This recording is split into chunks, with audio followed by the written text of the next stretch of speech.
Hello friends, स्वागत है आपका अर्चू रसोई में। आप लोग कैसे हैं? उम्मीद है आप लोग बहुत अच्छे होंगे। चलिए आज बनाते हैं एक नई रेसिपी, मखाने की खीर, जो आप व्रत में भी खा सकते हैं, वैसे अपने डाइट में भी ले सकते हैं। ये बहुत ही अच्छा होता है और बहुत ही जल्दी बन के रेडी हो जाता है। तो ज़्यादा से ज़्यादा इसमें 15 मिनट लगता है। अगर आप चाहें नवरात्रि में बनाना, 9 दिन का फास्ट रहते हो, तो इसको आप प्री मिक्स यूज कर सकते हो। लाइक अगर आप इसको बना के आगे चल के हम आपको समझाएंगे कैसे प्री मिक्स यूज करना है।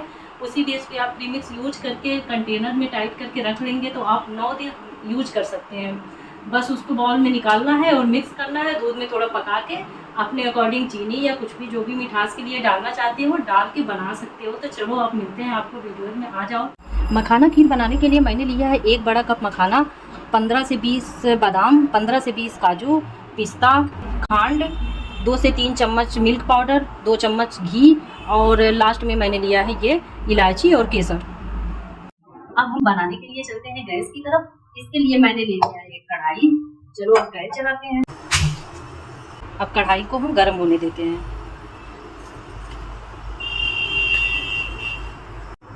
अब हमारी कढ़ाई गर्म हो गई है।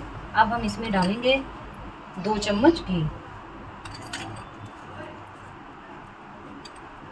जैसे ही घी गर्म हो जाए थोड़ा सा, फिर हम डालेंगे बादाम। अब हम डालेंगे।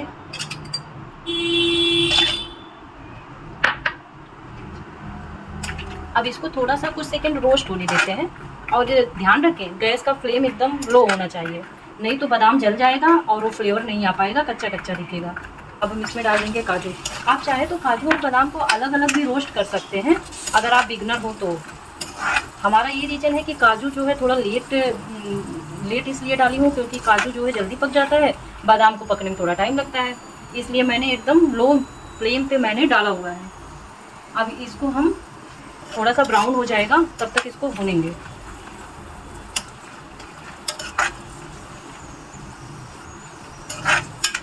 देख पा रहे होंगे कि हल्का हल्का कलर आ गया, लेकिन अभी हमको थोड़ा सा और भूनना पड़ेगा।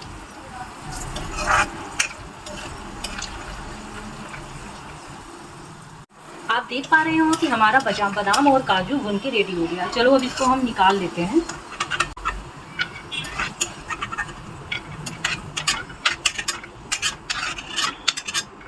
फिर अब इसी में हम डाल देंगे अपना मखाना। ध्यान रखना आप कि एकदम स्लो करके आप भूनना, क्योंकि मखाने बहुत तेज जलते हैं।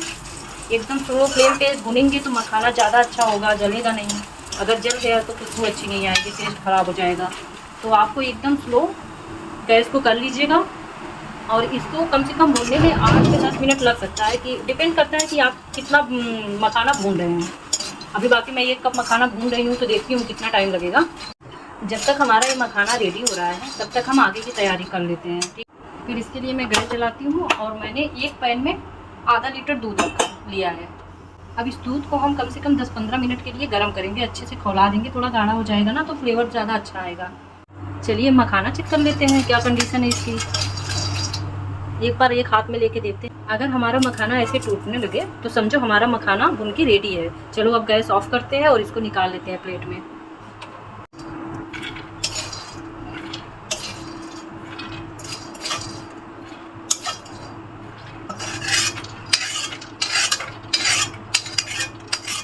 तो अब हम इसको कुछ टाइम के लिए रखेंगे ठंडा होने के लिए। तो ये जब तक हमारा मखाना ठंडा हो रहा है तब तक दूध चेक कर लेते हैं। अभी दूध में टाइम है, 10 मिनट लगेगा इसमें। अब इसमें बॉयल आने वाला है। अब आप देख पा रहे हो कि हमारा मखाना और ये काजू बादाम सब ठंडा हो चुका है। अब हम हाफ क्वांटिटी लेके ग्राइंड करेंगे और हाफ अभी हम बचा के रखेंगे। उसको आगे क्या करना है हम बाद में बताते हैं।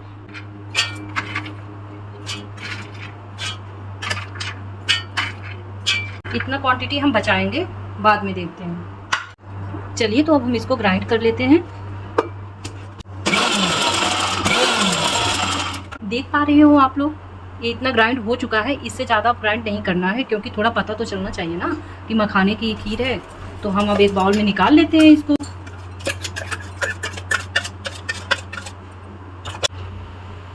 ये दूध खौलना है, 8 मिनट हो चुका है, 2-3 मिनट और हम इसको खौलाएंगे।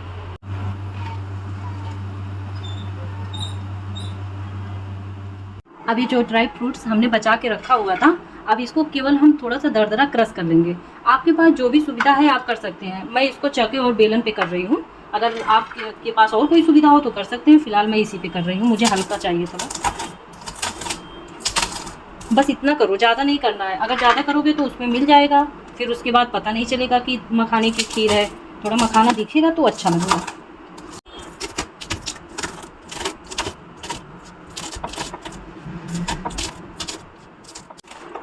अब हमने सारे ड्राई फ्रूट्स को क्रश कर लिया है। अब हम एक बाउल में निकाल लेंगे।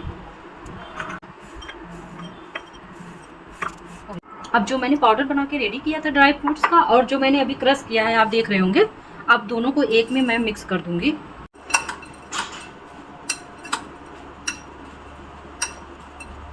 अब ये मिक्स हो गया है। अब हम एक बाउल लेंगे, उसमें थोड़ा सा गर्म दूध निकालेंगे बाउल में।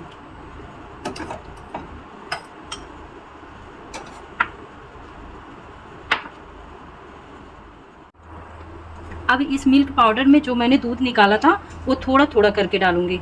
अगर सब एक साथ डाल देंगे तो गुठलियाँ पड़ जाती हैं इसमें, तो वो टेक्सचर नहीं आ पाता। इसीलिए आप देख पा रहे हैं मैं थोड़ा थोड़ा करके मिला रही हूँ। खीर आप व्रत में नवरात्रि के लिए, अगर आप 9 दिन की नवरात्रि रहते हैं तो आप बना के स्टोर करके रख सकते हैं। उसके लिए जो मैंने अभी आपको दिखाया है ना, पाउडर और क्रश करके दोनों मिक्स करके रखा है, उसमें आप मिल्क पाउडर ऐड करके रख सकते हैं। बनाते समय बस उसको एक बाउल में निकाल के दूध डाल के उसको अच्छे से मिला के गैस पे रख के उसको फिर गाढ़ा होने पे खा सकते हैं। तो ये बहुत अच्छा आइडिया है आपके 9 दिन के नवरात्रि के लिए। प्लीज़ आप लोग ट्राई करिएगा, इसको बनाइएगा और 9 दिन एंजॉय करिएगा। अब हम इस घोल को दूध में डाल देंगे। अब इस ड्राई फ्रूट्स को भी हम इसी में मिला देंगे।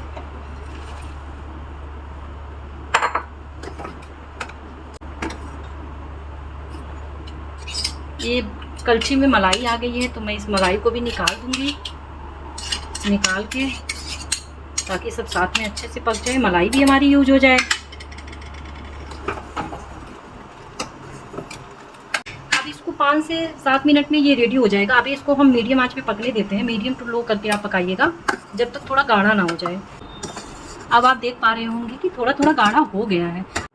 अब हम इस स्टेज पे थोड़ा केसर डाल देंगे बढ़िया सा कलर आने के लिए। थोड़ा इसके साथ पकेगा तो अच्छा फ्लेवर और कलर दोनों देगा। चलो इस लो करके हम इसे पकने देते हैं। आप देख पा रहे होंगे कि हमारी खीर गाढ़ी हो गई है, थोड़ा मोड़ा बस बचा हुआ है। अब इस स्टेज पे हम डाल देंगे खांड। आप चाहे तो इसमें चीनी डाल सकते हैं, गुड़ डाल सकते हैं, या शुगर फ्री किसी भी चीज़ का यूज कर सकते हैं। मैं खांड का यूज कर रही हूँ। अपने फ्लेवर के हिसाब से डालिएगा।